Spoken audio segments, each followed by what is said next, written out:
तारीफ़ जे जोॻो आहे जे असांजे नौजवान नस्ल में अहिड़ो ज़ौक़ु आहे ऐं शौक़ु आहे ऐं इल्म खे इल्मु जी मफ़हूम में वठनि था।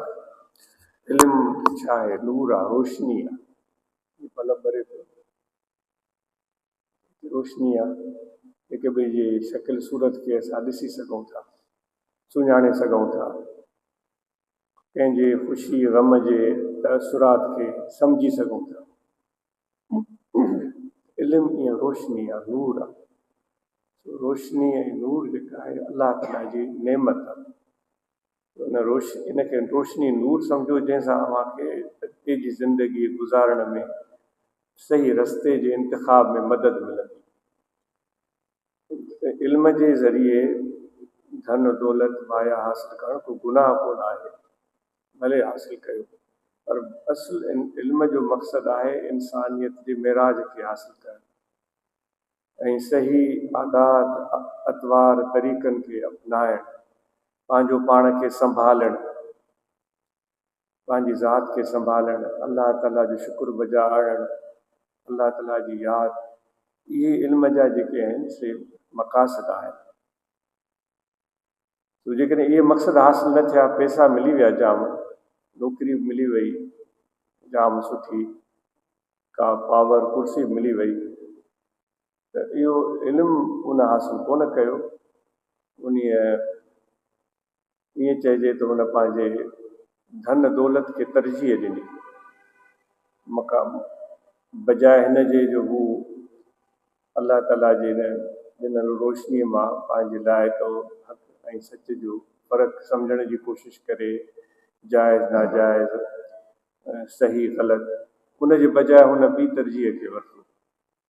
पर उमेदु इहा आहे त जेकॾहिं केरु ईअं इल्मु हासिल करे थो जो हुनखे पंहिंजी ज़ात खे सम्झण में मदद थी मिले, पंहिंजो पाण खे संभालण में मदद थी मिले, अलाह ताला जी काइनात खे सम्झण में मदद थी मिले ऐं हुनजी अतवार तरीक़नि आदतुनि अख़लाक़ुनि में बहितरी अचे थी, पोइ हुनखे भली वॾी पावरफुल नौकिरी मिली वञे, कुर्सी मिली वञे, उन ज़रिए हुनखे आसानियूं मिली वञनि।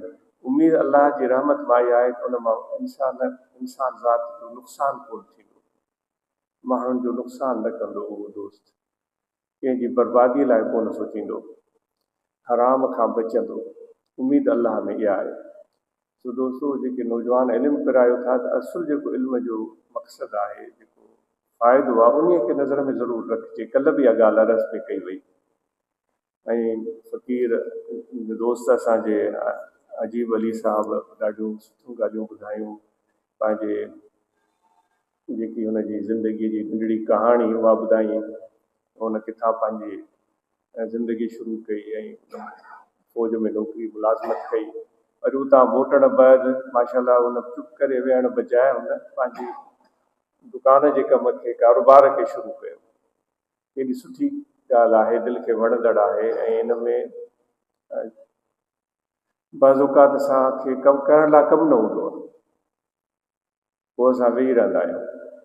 उहो चवंदा आहियूं त भला हाणे कंहिंसां वञी मिली अचूं, कंहिंसां वञी मुलाक़ात करे अचूं। हाणे जंहिंसां मिलण मुलाक़ात करणु वियासीं, जेकॾहिं उहो मसरूफ़ माण्हू आहे, कम वारो माण्हू आहे, त पोइ वञी उनखे बि असां सीड़ायूं, उन मुरबत विचां मुहबत विचां असांखे ख़ुशि आमदीद चयो, असांखे विहारियईं, चांहि पियारियईं, पर हुनजा केतिरा मजबूरियूं, कम कारियूं, मसरूफ़ियतूं हूंदियूं।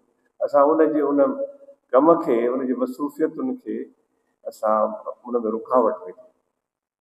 सो इन जे करे जेके दोस्त वांदा नथा वेहनि, कम में मसरूफ़ था रहनि, उहे क़ाबिल तारीफ़ आहे। तो हिन दोस्त अजीब साहब ॾाढी सुठी ॻाल्हि कई, जो पंहिंजी दुकान में, पंहिंजे कारोबार में मशगूल थी वियो। पंहिंजी औलाद जी तइलीम जी ॻाल्हि ॿुधाई, ख़ुसूसन न्याणीअ जी तइलीम जी ॻाल्हि ॿुधाई, जो हुन न्याणीअ खे एतिरो मदद ॾिनी आहे, सपोर्ट कई आहे, उनजो हौसलो वधायो आहे, जो उन इल्मु शरीयत जो हासिल करे वरितो, क़ुरान मजीद अहादीस उहो इल्मु हासिल करे वरितो। ॿियनि जे वास्ते बि हू मददगार थी पई, न सिर्फ़ु दीनी लिहाज़ खां, बल्कि उहा न्याणी ॿियनि खे कारोबारी लिहाज़ सां मदद ॾिए पई।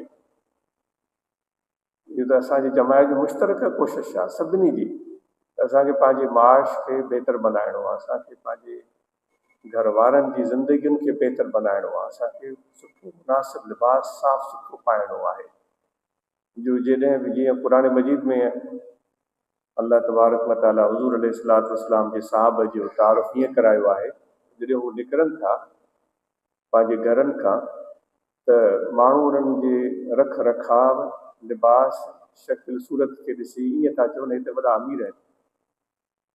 अॼु जी इहा ई असांजी तमन्ना आहे त असां सभिनी जो अहिड़ो ई अंदाज़ तौरु अतवार ऐं तरीक़ो हुजे ॾिसण वारे खे सुठो महसूसु थिए त ही माशाअल्लाह हे त सुठो बीठल माण्हू आहे, हिनखे अलाह ताला नेमतूं ॾिनियूं आहिनि, ख़ुशहाल आहे, ख़ुशि मिज़ाज आहे, ख़ुशि अतवार आहे। पर हुन सां गॾु जेकॾहिं असांजी तबियत सुठी बि आहे, मुस्कराए ॻाल्हायूं था, असां कंहिंजे ग़लति सख़्तु सुस्त लफ़्ज़नि जो जवाबु ग़लति ऐं सख़्तु सुस्त लफ़्ज़नि में नथा ॾियूं, पोइ त असां हुज़ूर जे रस्ते ते हली पियासीं। हुज़ूर अलैहिस्सलातु वस्सलाम पूरी ज़िंदगी इन मकी पाक जी ज़िंदगी खे ॾिसो, इन तरीक़े ते हुया। तो जेकॾहिं उन ते पोइ न मुस्करायो ऐं सब्र कयो त अलाह ताला उन सां गॾु आहे। इन जो हरगिज़ ई मतिलबु न आहे त कंहिंखे इहा इजाज़त हुजे जो असांजे बेइज़त करे, हरगिज़ बि न, कंहिंखे इहा ज़रूरत न थियणु खपे जो केरु कंहिंखे बेइज़त करे। पर सब्र ऐं बर्दाश्त इहा हिकु वॾी माना रखे थी। नज़रअंदाज़ करणु इहो गलियुनि घिटियुनि में निकिरबो आहे त कुता पुठियां लॻंदा आहिनि, तमसील पूरी त उन ते नथी अचे, पोइ कुतनि सां बि उते सां जहिड़ो कोन कंदा आहियूं। असां पंहिंजे दग खे वठंदा आहियूं, पंहिंजे रस्ते खे वठंदा आहियूं, पंहिंजे सफ़र खे वठंदा आहियूं। उहा मूंखे ॿिया कम आहे। सो इनशा हे जेको अजीब साहिबु ॻाल्हि ॿुधाई, वरी पंहिंजे ॻोठ इमाम बख्श मगरे जी ॻाल्हि ॿुधाई ऐं उते माशाअल्लाह जेकी हिननि केॾो सुहिणी शुरूआति कई आहे जो जेकॾहिं कंहिंजे मथां फोतगी अची थी वञे त उनजी मदद था कनि, ख़िदमत आहे। ख़ैर नास मई यनफ़उ नास, असां सभिनी में भले में भलो हुज़ूर फरमाइनि था, केरु हुज़ूर अलैहिस्सलातु वस्सलाम फरमाइनि था, असां सभिनी मां भले में भलो माण्हू उहो आहे जेको ॿियनि खे फ़ाइदो पहुचाए। उन्हनि पाण में गॾिजी इहा तयारी कई आहे, ज़रूरी सामान रखियो आहे, उन ज़रूरी सामान खे ॿियनि जे लाइ बि मुहैया करे ॾियनि था। उन में बि असांजी वरी लापरवाही हूंदी आहे, अहिड़ो कमु शुरू करे पोइ उनजी हिफ़ाज़त न करे सघंदा आहियूं। उहे शयूं वरी जंहिंखे ॾिनियूंसीं उतां मोटियूं कोन, उनजे हथां गुम थी वियूं। इन खे क़ाबू करण लाइ मां अहिड़ो तरीक़ो इख़्तियार कयो जो मां वटि हिकिड़ो रजिस्टर हुजे जंहिंमें सॼी लिस्ट लिखियलु हुजे, एतिरियूं प्लेटूं आहिनि, एतिरा गिलास आहिनि, एतिरियूं शयूं आहिनि, उनजी बाक़ाइदा तइदाद लिखियलु हुजे। ऐं जेकॾहिं कंहिंखे ॾिजे त वरी उन खां बि सही वठिजे, एतिरियूं प्लेटूं मां वरितियूं, जीअं हुनखे बि यादि रहे, अव्हांखे बि यादि रहे, उहे इहे शयूं ज़ाया न थियनि।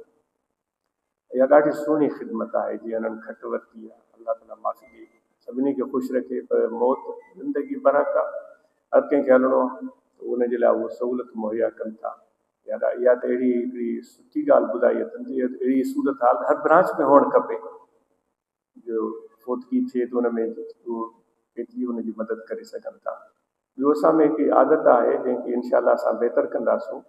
जंहिं घर में फोतगी थींदी आहे पोइ उन्हनि वटि तहज़ीत लाइ वेंदा आहियूं, पोइ उते वेही रहंदा आहियूं, पोइ उन्हनि जी मानी जो इंतज़ारु कंदा आहियूं, असांखे मानी खाराइनि, चांहि पीआरनि। दोस्तो इहो असांखे नथो चुगाए, पोइ ग़मीअ में आहिनि, उन्हनि जी फोतगी थी आहे, असांखे घुरिजे त असां उन्हनि खे खारायूं। या हुज़ूर अलैहिस्सलातु वस्सलाम जो फरमान आहे, असांखे घुरिजे त अहिड़े फोतगीअ वारे घर खे असां खारायूं, बजाए हुनजे उते वञी वेही रहूं ऐं मानी जो इंतज़ारु कयूं।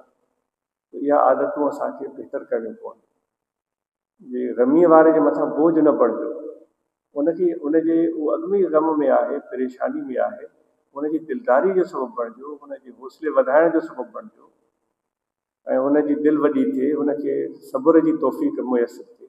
इहा असांखे आदत अख़्तियार करणी आहे इनशा अल्लाह। ऐं उन खां बाद में